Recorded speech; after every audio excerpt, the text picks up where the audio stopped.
मैं 12th class मीलाबाग school पढ़ता था। मीलाबाग स्कूल जोधपुर में जो घंटा घर है ना, बीच में एक गली में है, वहाँ एक साइकिल के सिवा कोई साधन नहीं जा सकता। स्कूल पढ़ता था और जब बरसात आ जाती थी ना तो उस पूरी स्कूल में पानी भर जाता था, क्योंकि वो गड्ढे में थी। फिर 15-20 दिन महीने भर छुट्टी रहती थी, मजा आ जाता कि एक महीने की छुट्टियां हो गई। और वो पास में संस्था की स्कूल थी, तो शादी विवाह भी उसी स्कूल में होता, तो जनरली छुट्टी ही रहती थी। उसमें मैंने 12th क्लास पढ़ी। तो मैं ये नहीं कह रहा हूँ कि मेरे पास पैसे नहीं थे या मैं किताबें ले नहीं पा रहा था, लेकिन हम इतनी साउंड फैमिली से नहीं थे कि हर बुक मैं खरीद सकूं पैसों से।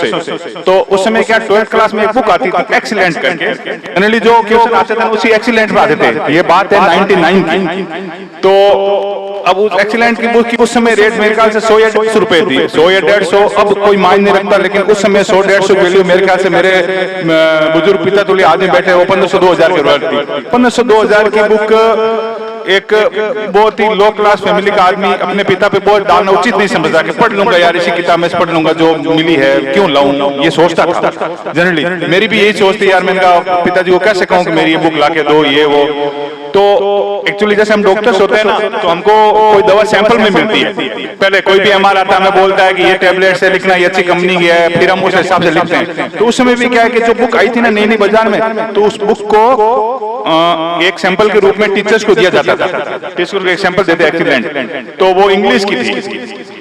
तो वो बुक उस टीचर को दी, वो टीचर पढ़ने आते थे, क्लास में पढ़ाते थे। तो मेरी क्या है कि फिर उस बुक को देखता ना तो मेरी ऋणात्मक जिज्ञासा जागी।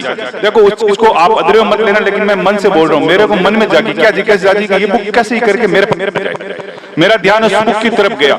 रोज सोचता था कि टीचर वाली बुक मैं ले लूं, टीचर वाली बुक मैं ले लूं। और ऐसा मैं खुद कहूं कि मैं होशियार था, तो वैसे मैं मांगता हूं उनसे, वो दे देते, मेरे को मना नहीं करते, लेकिन मेरे को कैसे ही करके लेनी थी।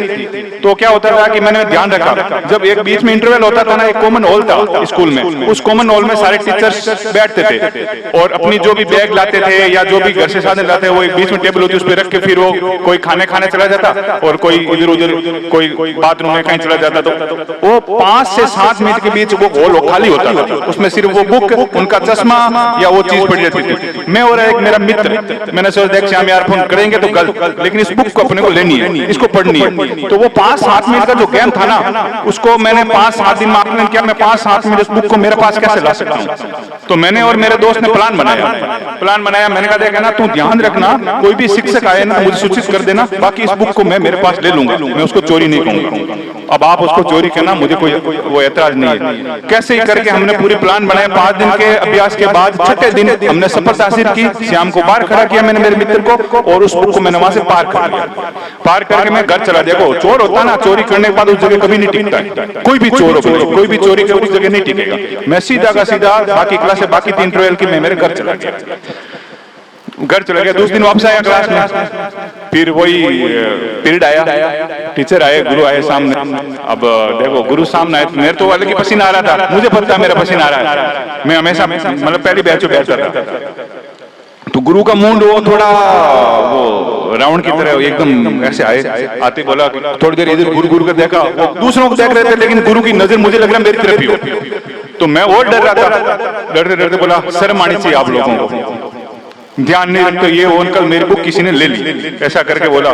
फिर सीधे एक शब्द बोला, मेरा मैं एक चीज पहले बोलूंगा, मेरी क्लास में थोड़ी अलग इमेज थी। फिर सर सीधे सर बोला रामकिशोर खड़ा हो जाओ। जैसे उन्होंने बोला रामकिशोर खड़ा हो जाओ, मेरी पूरी हवा निकल गई। मैंने कहा देखो चले गए आज तो, ना कोई पढ़ाई ना कोई बात, स्कूल को छोड़ के जाना, मेरा एकदम पूरा मतलब वो अस्त व्यस्त हो गया। फिर अगला जो शब्द था ना, वो फिर मुझे लगा कि मैंने जिंदगी में बहुत कुछ कमाया। देख बेटा तू मेरा सबसे अच्छा स्टूडेंट है, सबसे प्यारा स्टूडेंट है, जिसने भी इस बुक को लिया उसको ढूंढ के तू लाएगा। तब मन में चैन आएगा, अभी तक पोल तो नहीं खोली मेरी, मन में खुशी हुई। मैंने कहा पोल तो नहीं खोली राजा, तो बस तो क्या ठीक है। मैंने कहा सर पक्का मैं आपको बुक ला के दूंगा, ये मेरा वादा है। मैंने भी बोला देखो शब्दों को ध्यान से सुनना, मैंने बोला सर मेरा पक्का वादा है, ये आपका स्टूडेंट उस बुक को लाको आपके पास देगा। बात खत्म हुई, 2-3 दिन हुए, गुरु भी भूल गया और सैंपल आ गए, एग्जाम हो गए, 12th क्लास का रिजल्ट आ गया। उस समय उस स्कूल में जब से स्थापित हुई, बहुत पुरानी स्कूल है मीलाबाग स्कूल, अंग्रेजों जमाने की स्कूल थी, उस स्कूल में स्थापित होने के बाद सबसे ज्यादा परसेंटेज रामकिशोर के बने। बात खत्म हो गई। पीएमटी की तैयारी की, पहले बीए की, पीएमटी की तैयारी की, सिलेक्शन हो गया, डॉक्टर बन गए। स्कूल का वार्षिक उत्सव समारोह था, मेरे को बुलाया, सब टीचर्स थे, प्रिंसिपल थे, बैठे थे। तो मुझे बोला रामकिशोर आप भी 2 शब्द बोलो। मैंने कहा ठीक है बोलते हैं। बोलते बोलते मेरे मन में विचार आया कि यार एक बोझ जो पिछले 3-4 साल से लेकर घूम रहा हूँ उसको आज उतार देता हूँ, मन से उतार देता हूँ, वरना इस बोझ के तले मैं कहाँ जाऊंगा।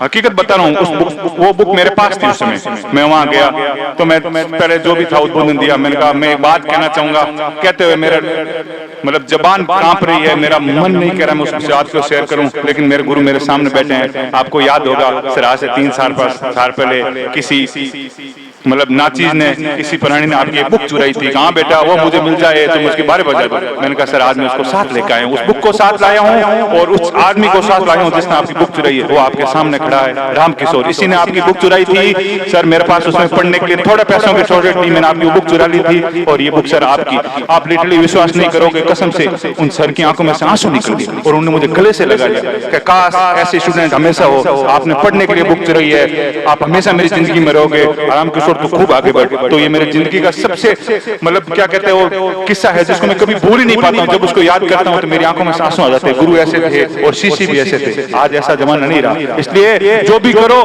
मन से